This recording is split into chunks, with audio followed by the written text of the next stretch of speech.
রক্ষকই যখন ভক্ষক, চুরি করার অভিযোগ খোদ পুলিশের বিরুদ্ধেই।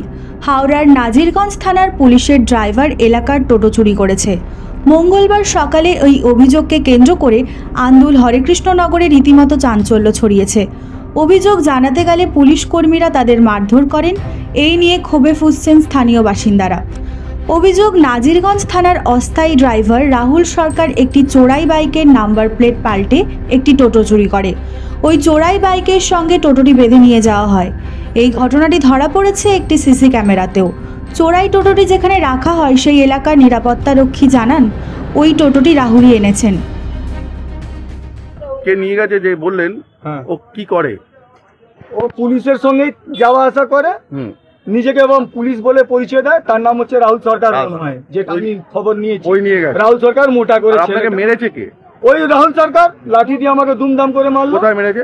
এই যে আমার হাঁটুতে মেরেছে, হাঁটু মেরে ফাটিয়ে দিয়েছে পুরো।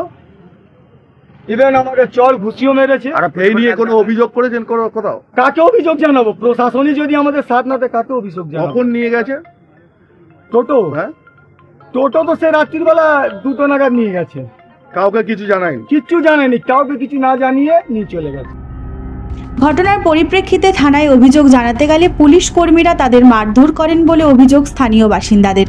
মঙ্গলবার সকালে টোটো চুরি ও পুলিশ কর্মীদের মারধরের প্রতিবাদে স্থানীয় বাসিন্দারা বিক্ষোভ দেখান।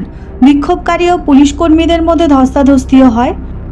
কালকে আমাদের হরেকৃষ্ণনগরে টোটো চুরি হয়েছিল। টোটো চুরি হয়েছে, আমাদের কিছু ক্যাটারিং থেকে কাজ থেকে আসছিল, তারা দেখেছে যে পুলিশ টোটো নিয়ে যাচ্ছে। আমার কাছে সকালবেলায় যায়, আমি বললাম পুলিশ কোনোদিনও টোটো চুরি করতে পারে না। তারপরেও আমি বললাম যে ঠিক আছে আমরা দেখছি। রাত্রিবেলায় এই কেসটা আরো ঘোটালা হয়েছে। ঘোটালা হতে খবর হয়েছে এই টিউলিপ গার্ডেনে টোটোটা পুলিশ রেখেছে। তা যখন আমাদের পাড়ার লোক বলতে গেছে, তাকে মেরে হসপিটালাইজ করে দিয়েছে। পুলিশ টোটো চুরি করবেই বা কেন, আর পুলিশ আইন জনতাকে মারবেই বা কেন? এটা হচ্ছে আমাদের মেন কথা। 2-2.5টার কেস।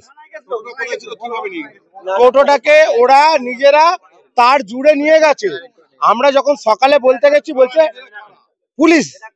পুলিশ নিয়ে গেছে, পুলিশ নিজে তার জুড়ে নিয়ে গেছে। পুলিশকে যখন আমরা সকালে বলা হয়েছে, পুলিশ তখন বললো পুলিশ কোনোদিনও টোটো নেবে না। সুশাসন গড়ে তোলার দায়িত্ব যে পুলিশের, তারাই যদি এলাকায় চুরির কাজে যুক্ত থাকেন তাহলে উদ্বেগ তো বাড়বেই। সেটাই দুশ্চিন্তার বিষয় হয়ে দাঁড়িয়েছে স্থানীয় বাসিন্দাদের কাছে।